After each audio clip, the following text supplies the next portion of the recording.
me, many of you right now, life's got you up against the rope, and you got to do me a favor. Like, you can't give up. You can't give in. Pain is temporary. Pain is your friend. Pain is going to take you to the next level. When you going through pain, I know what you feeling. I know exactly, because I've been there. I've done that. But you got to work through it. And the reason why most of you are not successful is because every single time stuff not going your way, you give up, you quit, you let go, and people feel weakness. They feel it. You can feel when somebody's not committed, when they're not all in, when they're not dedicated. And there's another level you get to when you go all in. Winners win and losers lose. There are going to be times that you're going to be wondering, why should I keep showing up and working my business? Why should I keep at it? Why should I keep showing up to the conventions? Why should I keep picking up the phones and making the phone calls? Why should I keep fighting for my goals and fighting for my dreams? And what I want to remind you is that you got to show up for your life regardless of the circumstances. You got to show up in spite of the naysayers. You got to show up in spite of the conversation going on in your mind. You got to show up for your life, because if you don't, nobody else will. If you want unreasonable results in your life, you've got to be willing to be unreasonable. Part of being unreasonable, you don't judge according to appearances. Part of being unreasonable, you can see it because you believe it. You must have the faith to call forth those things that be not as though they were. You've got to decide, I deserve this, and I'm going to have it. You've got to say yes to your life. You've got to say yes. Yes to my dreams. Yes to me. Yes, I can make it. Yes, I can. Doesn't matter how many failures I've made. Doesn't matter how many mistakes I've endured. Doesn't matter about my defeats. Doesn't matter about what I've done. Yes, yes. I don't care about the fact I'm in a hole now. Doesn't matter about where I am. The last chapter to my life has not been written yet. If you judge me now, you'll judge me prematurely. I'm still in the process of transforming my life. I'm still in the process of becoming. Yes. The brilliance of Thomas Edison was not in his mind. It was something much more ordinary and often much less respected. I've got no imagination, he once said. I never dream. I've created nothing. If you're someone who doesn't like Edison, you might think that this is Edison admitting to stealing his inventions from other, more brilliant inventors, like Nikola Tesla. Not quite, but he did readily concede that most of the credit belonged to something other than his brain. The genius hangs around his laboratory day and night, Edison said. If anything happens, he's there to catch it. If he wasn't, it might happen just the same. Only it would never be his. What he's talking about is showing up. The incredible, underrated power of clocking in every day, putting your ass in the seat, and the luck this seems to inevitably produce. Edison lived in his laboratory and never missed a day. Like Gehrig, even when he was sick, when he was tired, or when visited by tragedy or disaster. The modern conveniences we can trace to his lab then owe far more to his body than his brain, to the compounding power of consistency rather than sheer brilliance. It wasn't about inspiration. It was about getting to work, show up and try. Get on the treadmill, pick up the violin, script out some sequence, reach out to some clients, read some reports, lift a couple weights, jog 1 mile, cross one thing off the to-do list, chase down a lead. It doesn't matter what it is. All aspects of our life benefit from this circumscribed kind of discipline. Just as long as you do something every day, that is the important thing. Show up.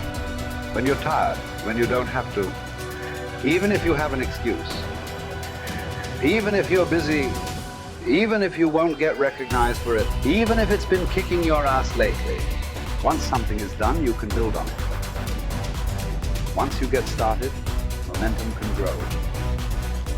When you show up, you can get lucky. Is this still hard? Yes. But the good news is that because it's hard, most people don't do it. They don't show up. They can't even do one tiny thing a day. So yes, you're alone out there on the track in the rain.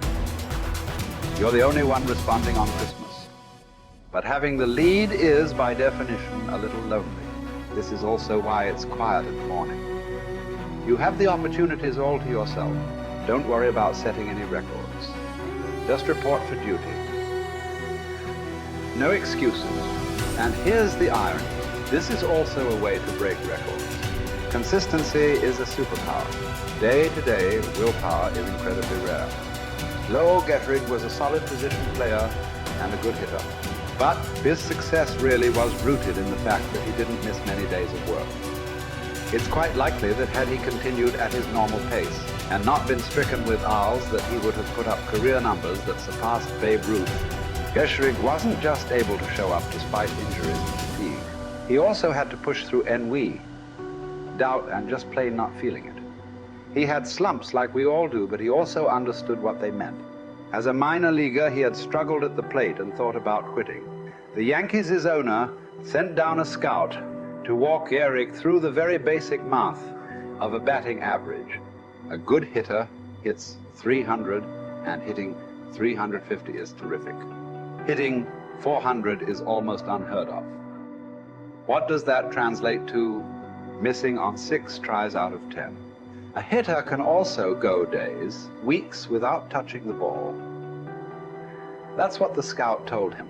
The most important thing a young ball player can learn is that he can't be good every day. You don't have to always be amazing. You do always have to show up. What matters is sticking around for the next at-bat. The ability to do that, coupled with the ability to endure what John Steinbeck called dawdly days while writing East of Eden. Those days when everything seems out of whack, when you're just not feeling it, when the distractions won't stop, is the first step to greatness, literally. You cannot be great without the self-discipline to do that.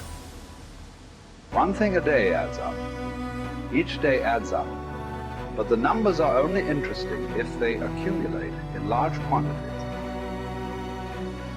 You guys that are just getting started, you're not going to start right here. You're going to start down there, probably in another city, another town. I grew up in Lake Charles, Louisiana, no money, raised by a single mother. I was in debt at 25 years old. First thing that I had to do in my life was not learn a new skill. First thing I had to do to get my life moving in the right direction was self-development. It is vital. It was vital for me that I improved myself and I could start depending upon me. I had to show up every day with some rituals, some disciplines, and start getting myself to trust me, not trust others, but trust myself to do the right thing every day. One of the things that I started doing was beating the sun up every morning. I'm going to beat that sun up every morning so that I have the discipline and the control over my life. So I knew, hey, before that thing pops, I'm going to pop. I'm going to get out of bed, depend on myself, get up at the same time every day. And for me, that time, regardless of where I was beat that sun up. No matter where I am, I'm going to beat that thing up. So it gives me a sense of control over my own life. Second thing, I had to start cleaning up my life and my friends and my environment. When I was younger, between 15 and 25, I was doing crazy stuff in my life. Wasting my weekends. I have the saying, weekends are for the weak. I was drinking, fooling around with a bunch of bad things, bad people. At 25 years old, I cleaned it all up. Quit going to those places. Quit hanging out with people that did not have ethics and discipline in their life. I wanted to build something in my life. I wanted to become someone. And to do that, to become someone in the eyes of the world, just beating that sun up every morning gives me the sense of accomplishment. That I did what I said I was going to do. That I woke up when I said I would wake up. And I start building respect for myself, start believing in myself so that I can go out into the world and maybe today when I go into this meeting that I'm dressed for, they'll believe in me as much as I believe in me, and that'll show up in a contract, a deal, maybe even some money.